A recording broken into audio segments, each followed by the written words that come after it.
I believe that in any society, if you build the capacity of women, if you train them, if you enable them to go for changes, if you provide them with education, they will go for changes.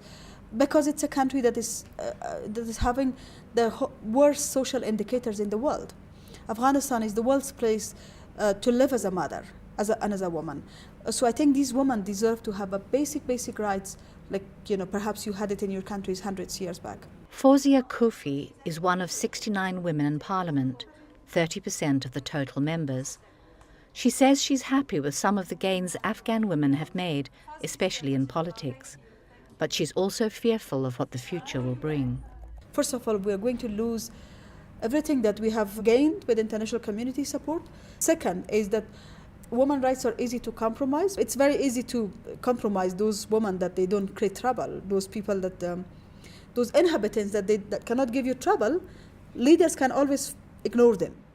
10 years on from international intervention in Afghanistan, the situation for women has improved in some ways, but there are still many problems.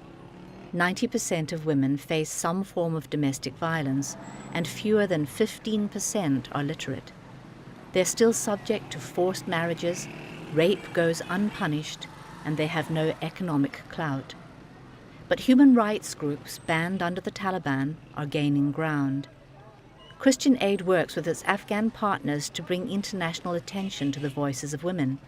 AWEC, the Afghan Women's Education Centre, supported by Christian Aid, is attempting to improve the position of women by giving legal aid and providing literacy classes. They have been active in aiding female prisoners. Women in Afghanistan have no voice in court.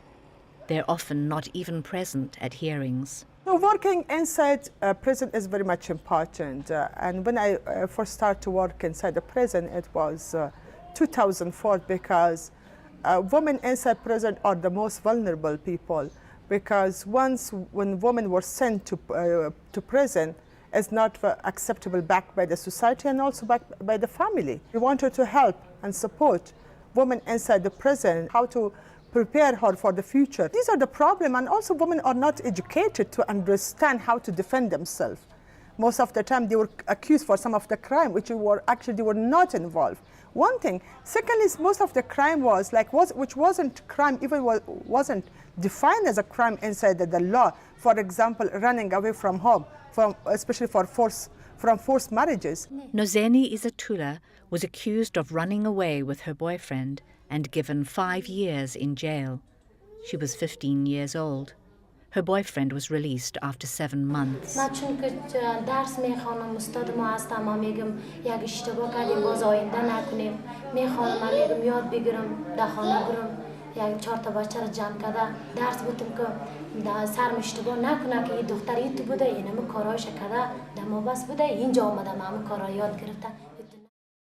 Nozeni was lucky. With the help of a lawyer paid for by AWEC, she applied for a pardon from the president, and she was freed after spending 2.5 years in prison. Bibigul Charaboy was given the death sentence for the murder of a soldier. She says she had nothing to do with the killing, that she was framed by her brother-in-law. She has 4 children, one of whom is in jail with her. An AWEC lawyer took on her case, and the death sentence was commuted to 18 years in prison. Her baby will then be 21.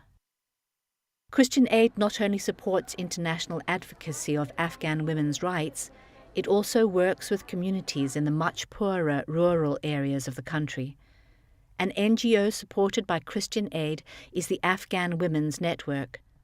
One of the founder members believes the AWN is making a difference in the lives of the poorest women. More than 80% of the Afghan women are the ones that they are living all around Afghanistan, and they are living in some of the poorest conditions economically. Places where they live has no water. Places where they live, has no water. They don't even have drinking water most of the times, let alone water to wash themselves. Women are the most vulnerable of Afghanistan's farmers.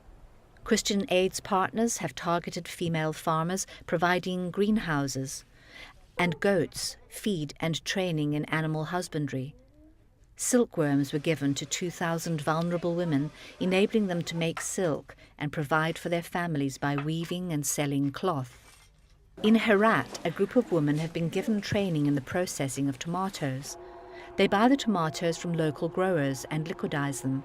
The puree is bottled and sold in markets for a good profit. The local community is benefiting from the women's industry. The partners have also organized literacy classes for rural women.